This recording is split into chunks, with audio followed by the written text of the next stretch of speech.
Donc c'est pour ça que c'est important que le maïs qu'on leur donne ici, qu'elles le mangent, parce que ça fait partie de leur ration pour couvrir les besoins qu'elles ont au vu de leur production laitière et tout ça, quoi.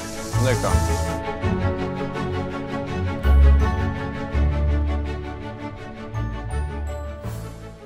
À la base, j'ai grandi dans un milieu urbain. J'habitais en ville et je faisais des études en informatique. Et l'idée de déménagement de toute ma famille à la campagne ne me plaisait pas du tout. Et puis finalement, j'ai découvert un nouvel environnement. On avait un voisin qui avait un élevage caprin. Et ça m'a beaucoup plu, je m'y suis intéressé. Et donc j'ai décidé de me lancer dans cette voie. Alors j'ai fait un stage chez lui pour être sûr que je ne me trompais pas de voie. Et ensuite j'ai fait un BPREA, donc c'est un brevet professionnel responsable entreprise agricole, ce qui va me permettre plus tard d'être chef d'exploitation. Alors j'ai pas encore terminé, mais pour l'instant c'est top. La chambre d'agriculture m'a aidé à trouver une structure qui voulait bien me prendre en apprentissage. Et vu qu'il y a une forte demande, si on est motivé, on peut trouver assez facilement. Avant, j'étais enfermé toute la journée pour étudier et je me suis rendu compte que ce n'était pas du tout fait pour moi. Et maintenant, je suis dans une activité complète, physique, en plein air. Je suis à la fois producteur, transformateur et vendeur. J'ai pas le temps de m'ennuyer.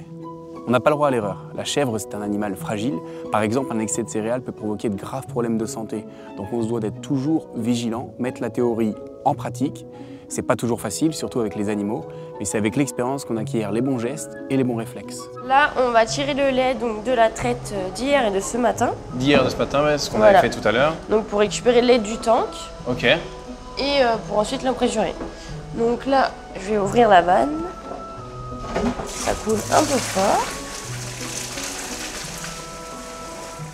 Mes fromages sont une grande source de fierté. Et je sais que selon la qualité du lait, ils seront différents. La qualité du lait dépend surtout de la manière dont l'on soigne et nourrit mes bêtes, donc tout est lié. Il y a des périodes de travail très intenses, en particulier pendant la mise bas. Et assister à la naissance des chevreaux, ça c'est vraiment extraordinaire.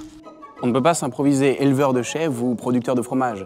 C'est un métier qui demande des compétences, du savoir-faire et de l'expérience. D'ailleurs, plus que de parler de mon métier, je préfère faire goûter mes produits. Bon voilà, donc là on arrive à la dégustation. Okay. Donc voilà, là c'est le point final. Voilà, tu sais pourquoi tu t'es levé tôt ce matin. C'est vraiment le résultat final. Donc tu vois, l'alimentation des chèvres, la traite, le lait, la transformation.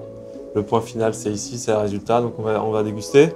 Une fois que l'on commence à maîtriser ce que l'on fait, on se rend compte que c'est un métier complet avec des activités variées.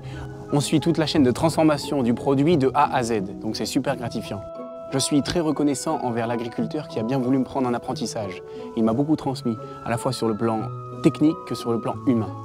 J'aimerais bien reprendre la structure de mon patron, on en a discuté ensemble, et puis aussi j'ai quelques idées pour faire évoluer l'exploitation. Pour conclure, je dirais que j'ai fait le bon choix, j'ai une activité complète, j'arrive aussi à privilégier ma vie de famille, donc c'est top.